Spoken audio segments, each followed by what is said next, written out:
For those of you who are watching, this may be kind of new to you, but this is approximately our 105th trading card award ceremony. We've now been doing it for over 10 years. We've honored probably over 1,000 people. There are actually close to 5,000 cards designed. Our historian, who you'll meet during this trading card award ceremony, Todd Friedman, is the one who's the farthest in line for knowing exactly how many cards we have created, but there are definitely way over 2,000 cards that have been produced and are actually distributed around the world.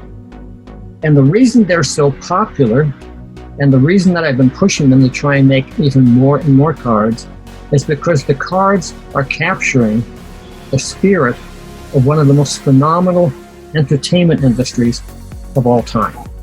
Because the video game esports industry is so powerful and so pervasive that it actually is the lead dog over sports, the leader over music, the leader over movies. It is the number one modality or a venue for entertainment in the world, and all these other industries are very, very attached to the growing video game / esports industry, because a huge amount of their income now is coming from the rights for video game properties, stuff like that, having their star baseball players be on the cover of this thing, or a player being on the cover of the Madden game.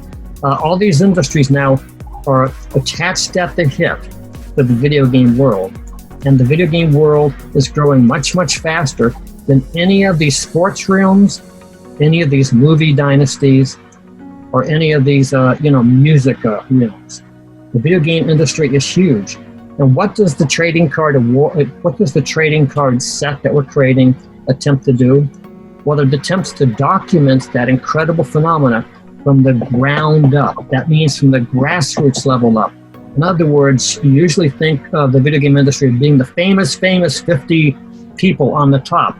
Well, we're interested in the people who make the huge base, the users, the contributors, the ones who actually make this industry come alive and support it to become what it is becoming.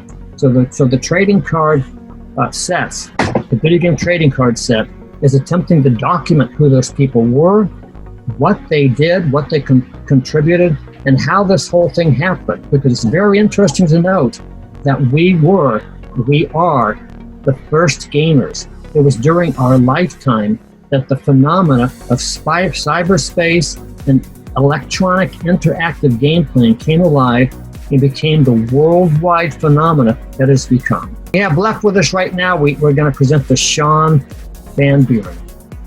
You know, Sean does oral history. Sean goes out with I guess it's a YouTube channel, and he goes and studies things and reports on things and does shows and interviews people when he can. And that's oral history, which is in the same vein as East Side Dave, oral history. Oral history is one of the most amazingly important parts of the historical research process.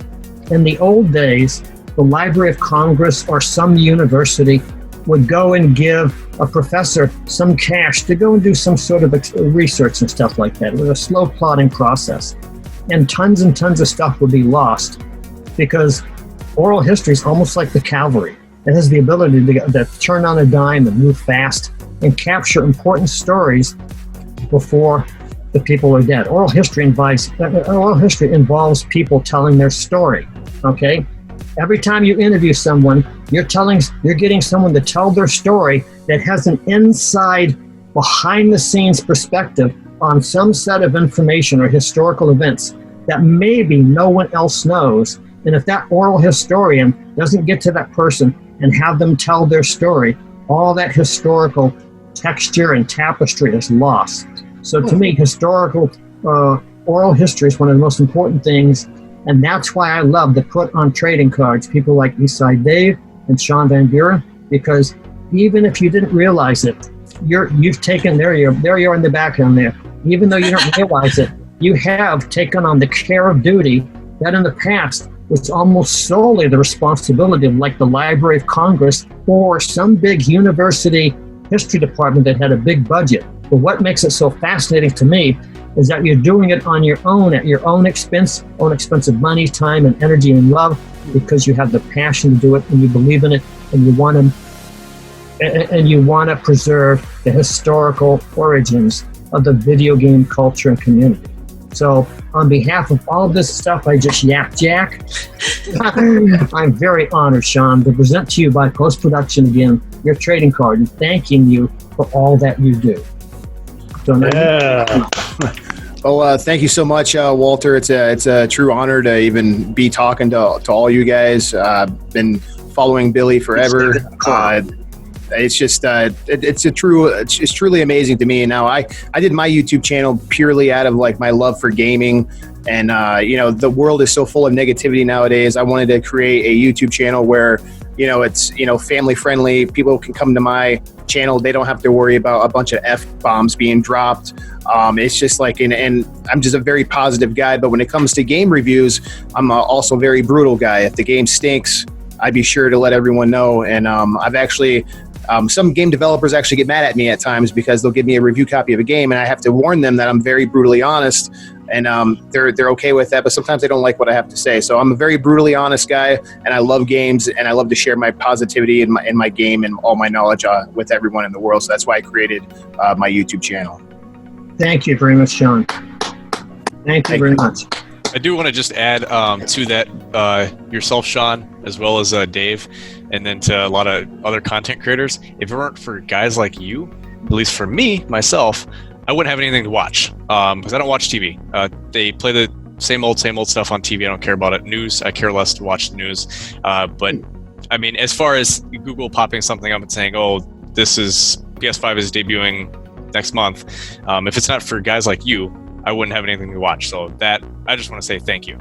Oh, well, thank you. That means a lot, man. I appreciate that. And absolutely, no, for real. Thank you.